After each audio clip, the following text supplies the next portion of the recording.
Good morning बच्चों।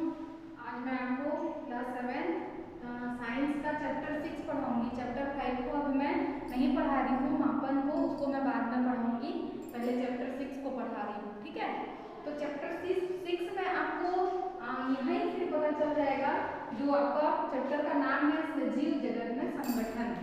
सजीव किसे कहेंगे?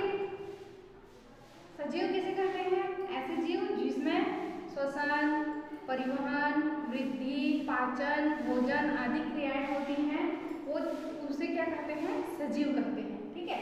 तो सजीवों में उनके शरीर का संगठन कैसा होता है उसके बारे में आज इस चैप्टर में बताया जाएगा, ठीक है। सबको पता है कि हमारे शरीर में बहुत सारे ऐसे अंग होते हैं जो अलग अलग काम करते हैं।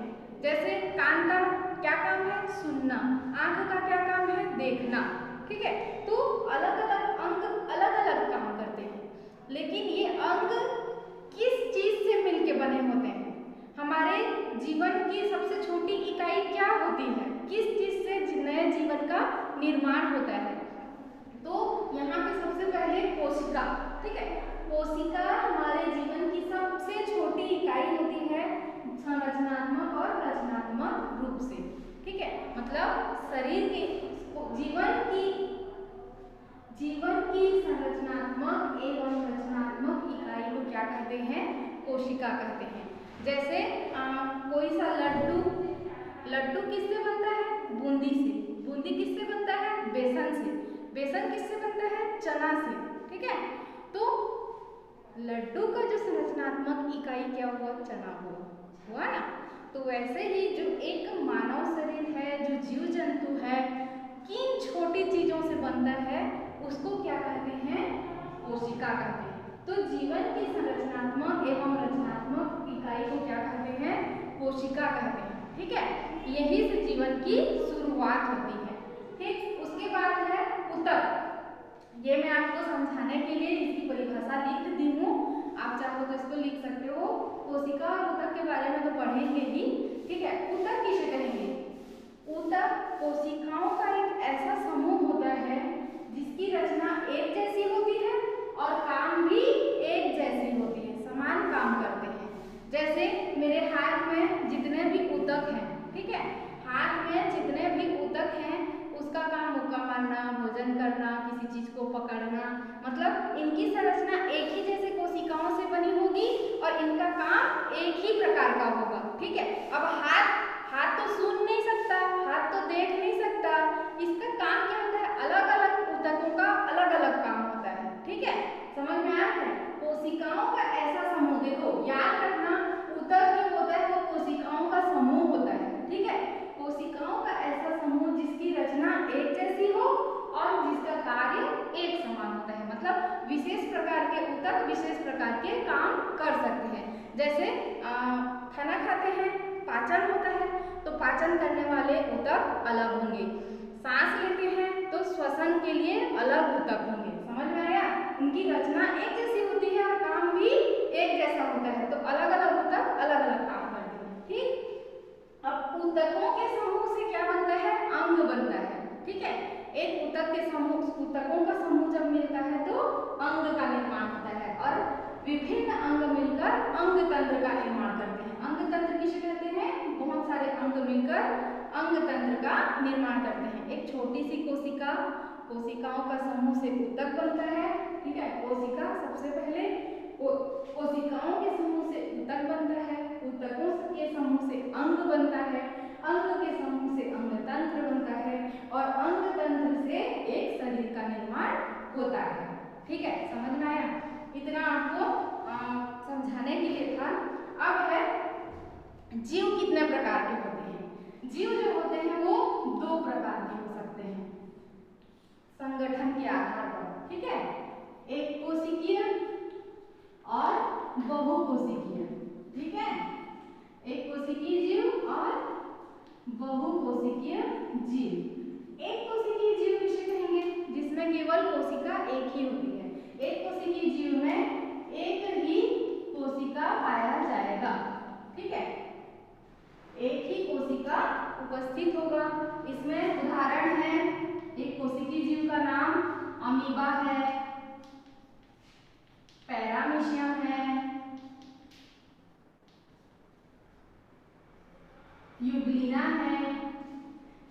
क्या है, एक कोशिकीय जीव। इनके इन जीवों में कोशिका सिर्फ एक ही पाया जाता है, ठीक है। और बहुकोशिकीय जीव किसे कहेंगे, इसमें एक से अधिक कोशिका पाया जाएगा, ठीक है। एक से अधिक कोशिका उपस्थित होते हैं बहुकोशिकीय जीव, ठीक है। एक से अधिक कोशिका पाया जाता है। तो एक से अधिक कोशिका मनुष्य में पाया जाएगा, कुत्ते में, बिल्ली में, किसी भी पेड़ पौधों में पाया जाता है। मतलब पेड़ पौधे भी ऐसे होते हैं जिनमें केवल एक कोशिका होता है और बहुकोशिका वाले पेड़ पौधे भी होते हैं, ठीक है। अब है जो ऊतक है, ऊतक भी दो प्रकार के होते हैं, ठीक है। ऊतकों को दो प्रकार से डिवाइड किया गया है, जंतु ऊतक और दूसरा है पादप ऊतक, ठीक है। जंतु ऊतक केवल जंतुओं में पाए जाते हैं और पादप ऊतक केवल पादपों में पाए जाते हैं, ठीक है। जंतु ऊतक किसे कहेंगे, जंतुओं में पाए जाने वाले ऊतकों को जंतु ऊतक कहते हैं और पादप ऊतक किसे कहेंगे, पादपों में पाए जाने वाले ऊतकों को पादप ऊतक कहते हैं, ठीक है। समझ में आया। अब है हम लोग पढ़ेंगे पादप ऊतकों के बारे में, ठीक है। पादप ऊतक कितने प्रकार के होते हैं, इनका काम क्या होता है, इसी के बारे में मैं आपको अभी बताऊंगी, ठीक है। एक कोशिकीय जीव, बहुकोशिकीय जीव जान गए ना, जिनमें एक कोशिका पाया जाता है वो एक कोशिकीय जीव, जिनमें एक से अधिक कोशिका पाया जाता है उन्हें बहुकोशिकीय जीव कहते हैं, ठीक है। अब ऊतक के बारे में हम लोग पढ़ रहे हैं, तो पहला जंतु ऊतक है, दूसरा पादप ऊतक है। तो हम लोग पढ़ेंगे पादप ऊतक के बारे में। पादपों में बहुत सारे ऊतक पाए जाते हैं। उनकी संरचना, जैसे हम किसी भी पेड़ के तने को काटेंगे ना, किसी भी, जैसे ये तना है, इसको हम लोग ऐसे ब्लेड से काटेंगे ना एकदम पतला करके और उसको माइक्रोस्कोप से देखेंगे तो उसकी संरचना कैसी होती है मैं आपको बता रही हूँ, ठीक है।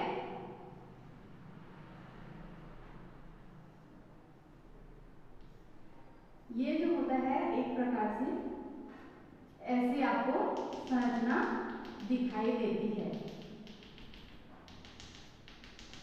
ठीक है। सबसे ऊपर वाले ऊतक को कहते हैं त्वचीय ऊतक। ये पादप ऊतक के बारे में पढ़ रहे हैं ना। सबसे बाहर वाले ऊतक को क्या कहते हैं, त्वचीय ऊतक कहते हैं। उसके बाद है जो ये वाला भाग होता है, ये वाला, इसको कहते हैं भरण ऊतक। इसे क्या कहेंगे, भरण ऊतक, ठीक है। उसके बाद है ये जो दिख रहा है, ये दो भागों में बटा हुआ है, ठीक है। ऊपर वाला को क्या कहते हैं, फ्लोएम,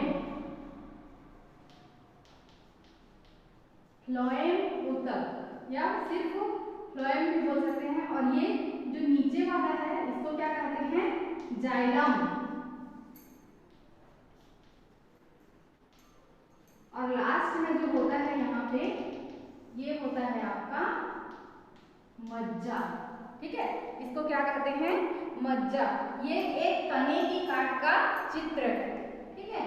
ये एक तने की काट का चित्र है। एक तना में इतना सारा चीज पाया जाता है, त्वचीय ऊतक, भरण ऊतक, जाइलम, फ्लोएम और मज्जा, ठीक है।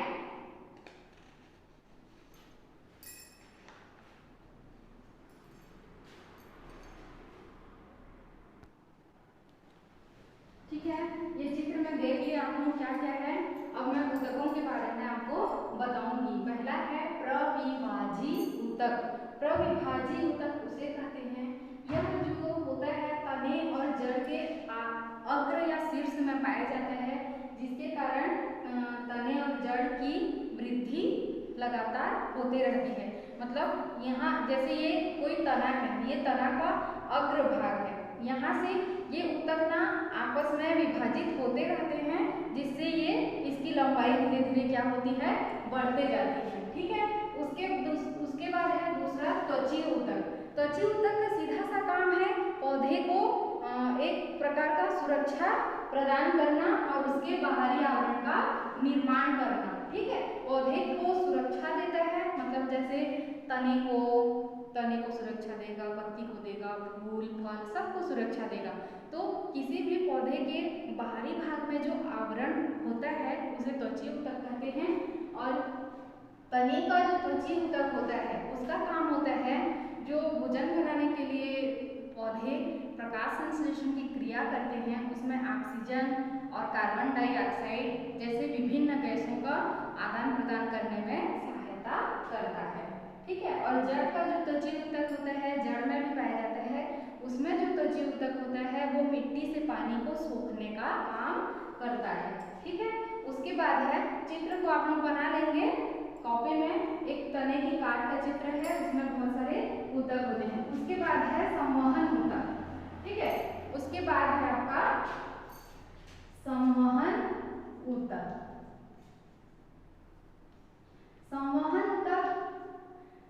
संवहन ऊतक किसे कहेंगे? जो विभिन्न प्रकार के पदार्थों का, जैसे भोज्य पदार्थ है, खनिज है, इनके जो परिवहन का जो काम करते हैं उन्हें क्या कहते हैं? संवहनी ऊतक कहते हैं। ठीक है, संवहन ऊतक में दोनों आते हैं, कौन? जाइलम और फ्लोएम। जाइलम एवं फ्लोएम जो होता है वो दोनों संवहनी ऊतक कहलाते हैं। जाइलम और फ्लोएम दोनों क्या होते हैं? संवहन ऊतक कहलाते हैं। ठीक है, और जाइलम का क्या काम होता है? जाइलम का काम होता है पौधे में खनिज पदार्थों को विभिन्न भागों तक पहुंचाना। ठीक है,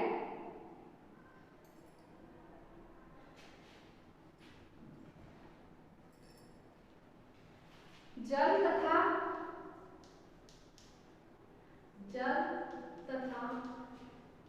खनिज पदार्थों को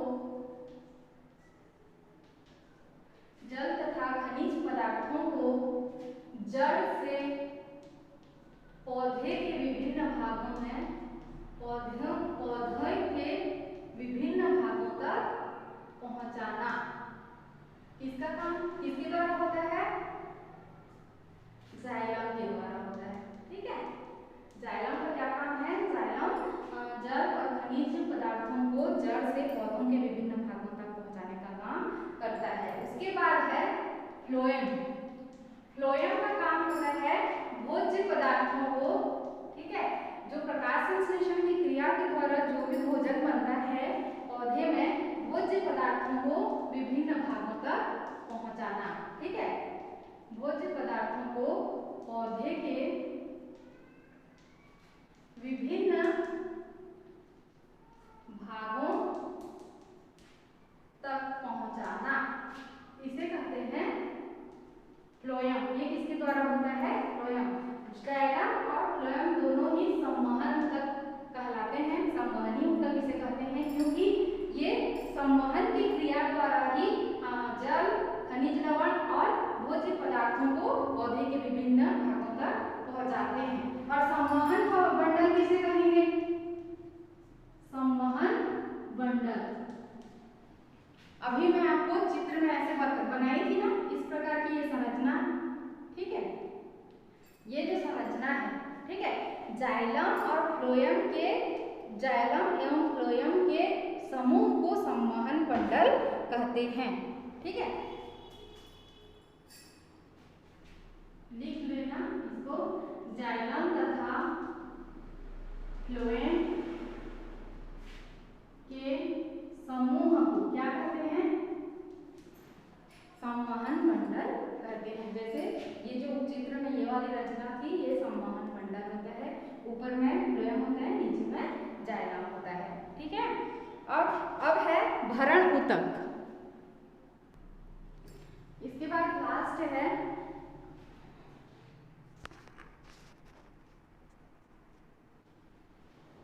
आखिरी है भरण ऊतक। चित्र में मैं भरण ऊतक को दिखाई थी।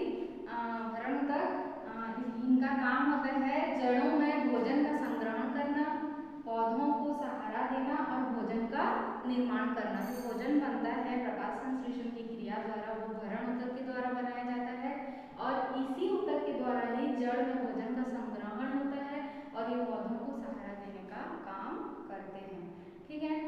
आज मैं आपको पौधे पादप ऊतक के बारे में बता दी हूँ, जंतु ऊतक के बारे में नेक्स्ट क्लास में मैं बताऊँगी आपको। इतना आपको लिख लीजिएगा इसको कॉपी में और चित्र भी बना लीजिएगा, और जो बुक के बीच में कुछ प्रश्न है उसको आप वो आपका होमवर्क रहेगा, उसको आप कर लीजिएगा। बाकी मैं नेक्स्ट क्लास में बताऊँगी। ओके।